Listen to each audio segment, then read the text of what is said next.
this is Chris, Lesson 1, Guitar from the Start, where if you've never touched a guitar before, you've never even seen a guitar before, here you go. This is a good place to start.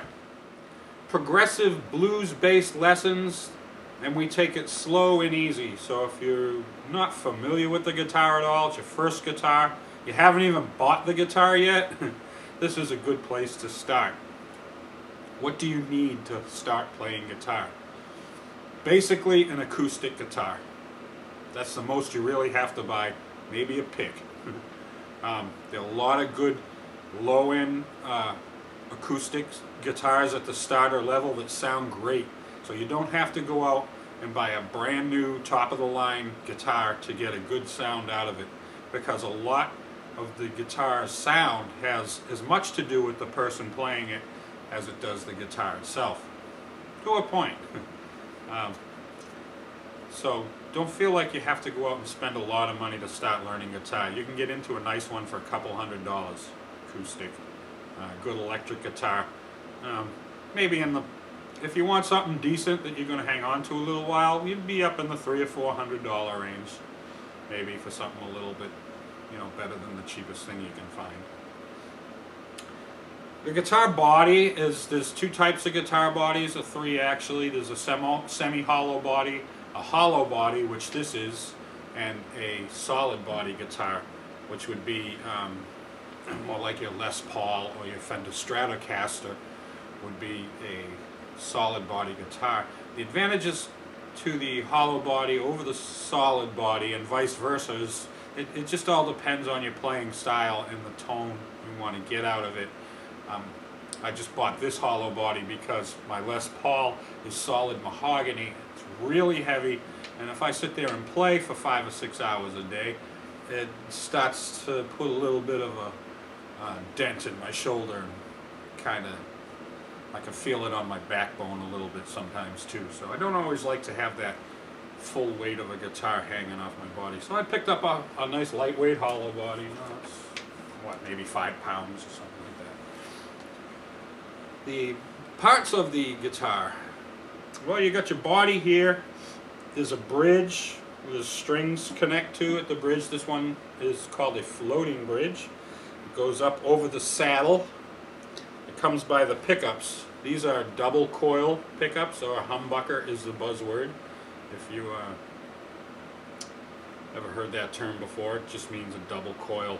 And they call it a humbucker because the older single coil pickups did create a hum through you could hear it through the amplifier, and the double coil would put the two coils next to each other, and the frequency of each coil would cancel the hum out, and they'd be a little bit quieter.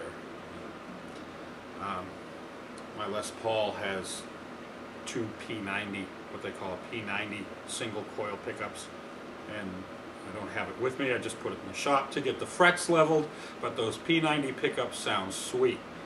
They're crisp and very responsive, and something you might want to check out when you're trying new guitars is try the single coil versus the double coil pickup and see which one you like better. This is your neck, and your neck's divided into frets, and the frets are marked at the 3, 5, 7, 9, 12, 15, and this one's 17, and some guitars even have them at the 20 something, 19, 21, something like that. So, and this guitar is the first guitar I've ever had that's been marked at the number 1 fret too. So on this particular model, the number 1 fret is marked. And then on the top edge of your neck, there are small dots to reference where these places are. The double dot will be your 12th fret. And they're just reference dots so you know where your fingers are at any given time on the neck. Up here, where these strings come off of the neck and head into the headstock, this is your nut, and the nut carries the string height at the back of the end of the guitar, whereas your saddle here is where you adjust the string height at the front end of the guitar. And strings on just about every decent guitar you can buy are adjustable. The height is adjustable. The necks are adjustable. There's a truss rod that goes down inside the neck. really easy to do yourself if you're the slightest bit mechanically inclined, and you have access to the internet. You can. It's a great thing these days, the internet. You can just look up anything you want to look up and learn how to do it. So even if you do get a new guitar, there may be a few adjustments that are needed. The awesome guy at the place where I just bought this guitar, he put brand new strings on it for me, because the strings on the, they were kind of old. Sometimes you'll get a guitar that's been sitting around a while. A lot of people try them out, so the strings get a little bit not so new. And he hooked me up and set the saddle height for me right, and made sure the strings were playing right. So we have, beyond the nut, we have the headstock. These are where the screwy thingy, the screwy thingies here, or machine heads they called.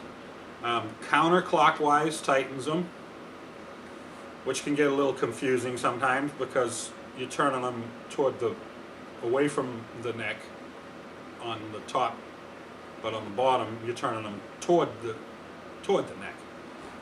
So, but it's still, either way, because they're on opposite sides, it's still counterclockwise to tighten. So lefty loosey, righty tighty doesn't really work with these. It's just counterclockwise to tighten, whichever way you're going.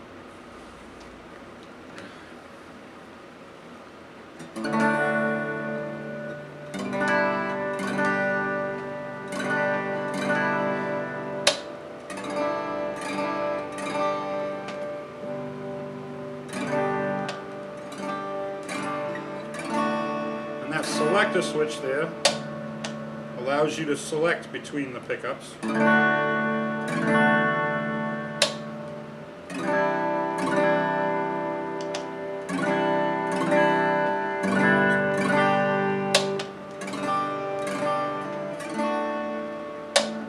So you can hear that when you put the selector switch in the up positions, it kind of warms up a little bit, and when it's down, all the way down, it's a little bit higher pitch. It's your treble mode, they call it on some guitars. It'll say treble under there. Up top it says rhythm, usually the rhythm up here. So I find that the only time I turn them up is when I down tune the guitar and start playing some blues. Something you will get into later in the lessons. We'll talk about that in detail. We'll talk about everything in detail a little bit further on, but right now this is just the basics, where you need to start. A good place to start. The top string is your E. It's referred to as number 6 or E. The next string down is the number 5. It is your A string. The number 5 string is your A string. The number 4 string, third string down from the top, is your D string.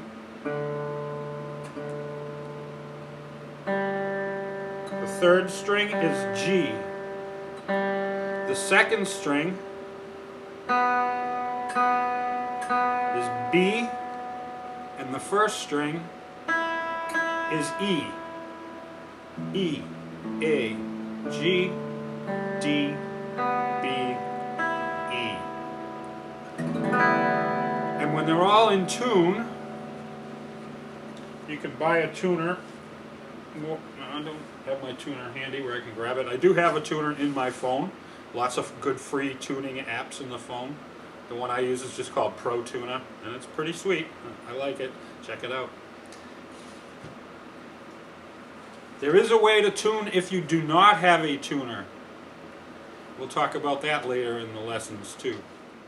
So in the lessons, when you have your E, A, D, G, B, E all tuned up, that's what they refer to as standard tuning. So if you hear or see on a piece of music, or hear somebody say that it's in standard tuning, that just means the strings are tuned to their given letter names, note designations of E, A, D, G, B, and E.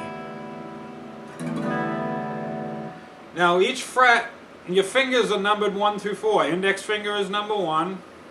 Number 2 is your middle finger. Number 3 is your ring finger. And number 4 is your pinky finger. So as the lessons go, you might hear something like third finger, 3rd fret, 6th string. So you take your 3rd finger, put it on the 3rd fret of the 6th string, which would be right here, and that's a G.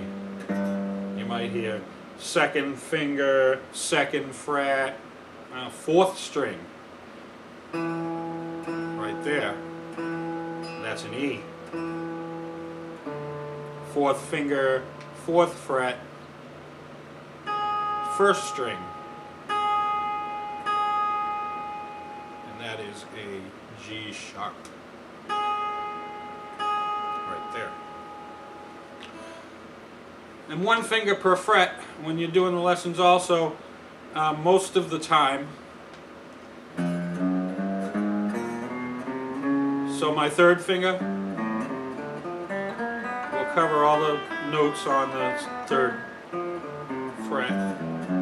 My 2nd finger, 2nd fret, 1st finger, 1st fret, 4th finger will be the 4th fret for the most part.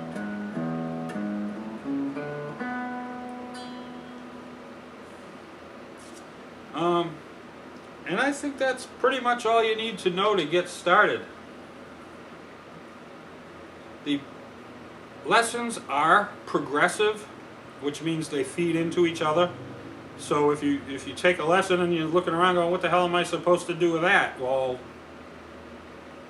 play on. Lesson 2, lesson 3, it'll come back to you. It's more important to me that you learn how to play the guitar than it is to memorize songs. It's very easy to just take, you know, put them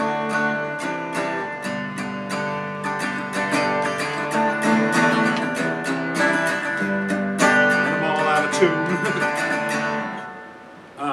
So it's very easy to just learn 3 chord formations and put a song to it. But if you learn how to play the guitar, you can pick up any song and be confident that you can play it because you already know what's in the material. You just have to rearrange it or whatever. Hey, that's it for this time. Next lesson, we're going to be talking about E minor, and the E minor pentatonic scale.